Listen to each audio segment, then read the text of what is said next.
Na entrevista que gravamos com o economista Marcos Troirro, ex-presidente do Banco do BRICS, que esteve em Florianópolis, a convite da Fiesc, abordamos alguns assuntos que impactam a nossa economia. Um deles foi o Mercosul. Os processos de integração econômica regional têm diferentes profundidades, né?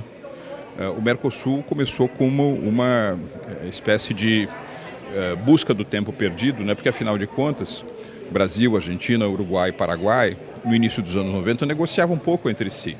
É como se esses 4 países estivessem mais voltados para outros mercados do que para eles próprios. E é exemplo de outros fenômenos que aconteceram ao longo do século XX, o processo todo que começou com o mercado comum europeu, depois a Comunidade Econômica Europeia, que se transformou na União Europeia.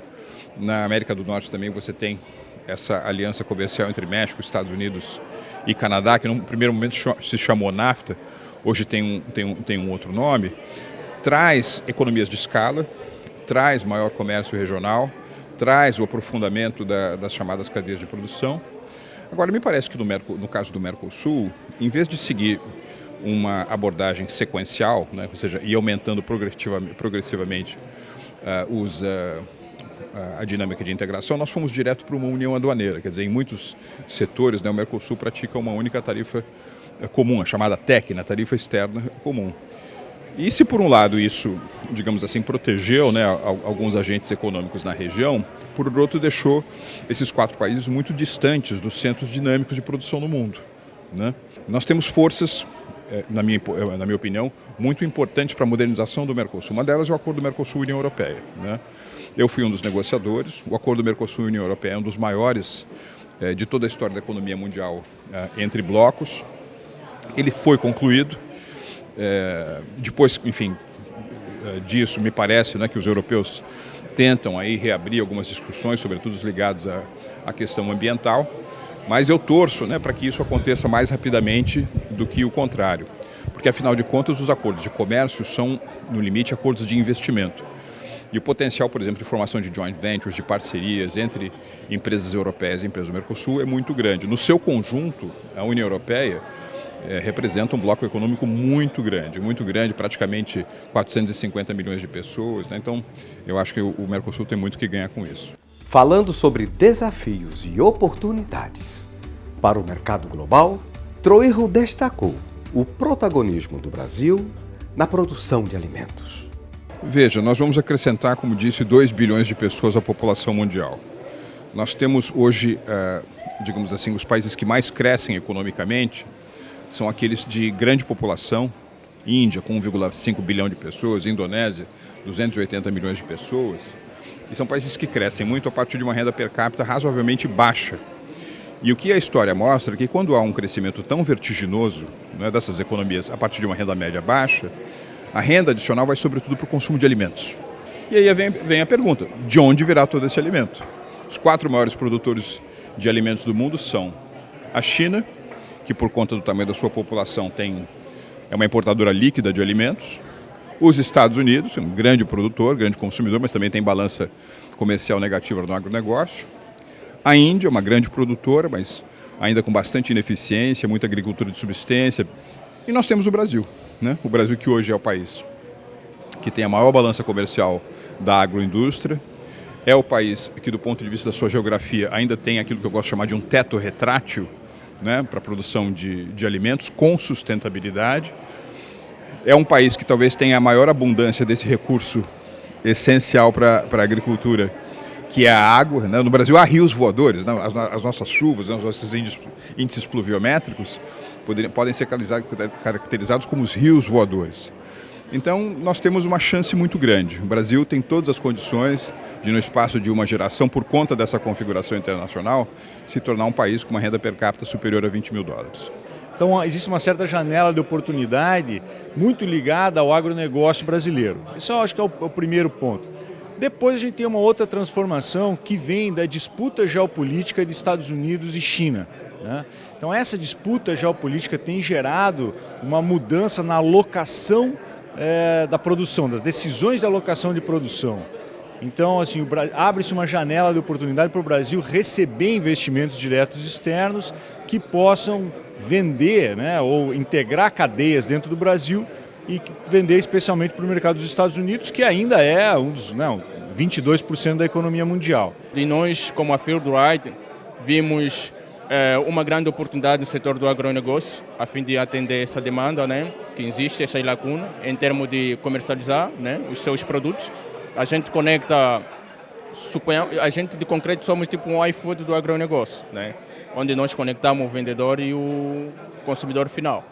Então é uma oportunidade que nós encontramos a fim de podermos solucionar esse problema que existe nesse setor e também é uma forma de podermos fazer com que também não só os agricultores familiares como empresarial, né, a fim de aumentar as suas receitas.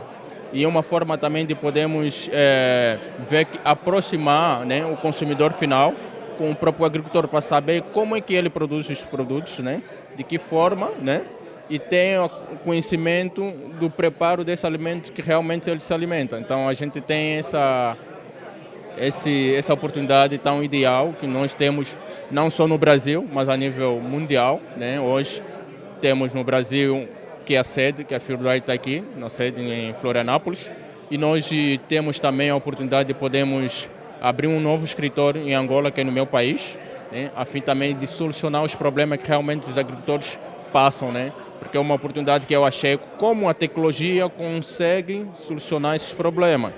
Marcos Troirro também destacou a importância da agenda ESG para as empresas portadoras de futuro. Eu tenho percebido que, por vezes, quando as pessoas falam em ESG, né, há uma ênfase muito grande no I, é como se o I fosse em letra maiúscula, né, bem grande, e o S e o G bem pequenininho.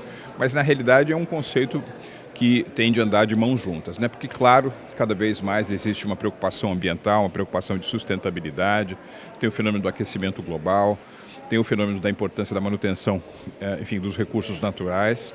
Um dos recursos mais escassos, né, que é absolutamente fundamental para a sustentabilidade, está hoje em crise no mundo, que é a água. Não é isso? Hoje o mundo passa por um problema que alguns chamam de estresse hídrico. Então, claro, o meio ambiente é muito importante. Mas o S e o G também. Quer dizer, nós estamos num mundo que, apesar assim, das forças de desglobalização, ainda é um mundo muito conectado, e governança significa boa administração, transparência, auditoria, contabilidade, significa compliance, né? Ou seja, a governança é um critério muito importante. Cada vez mais as empresas, né, que vão performar bem nesse novo cenário são aquelas que têm uma tripla atenção voltada não apenas para as questões de sustentabilidade, mas também para o impacto social e para a boa administração, a boa governança. Para Luciana Navarrete, da Engie Brasil Energia, o grande desafio, no contexto da energia, é a transição energética.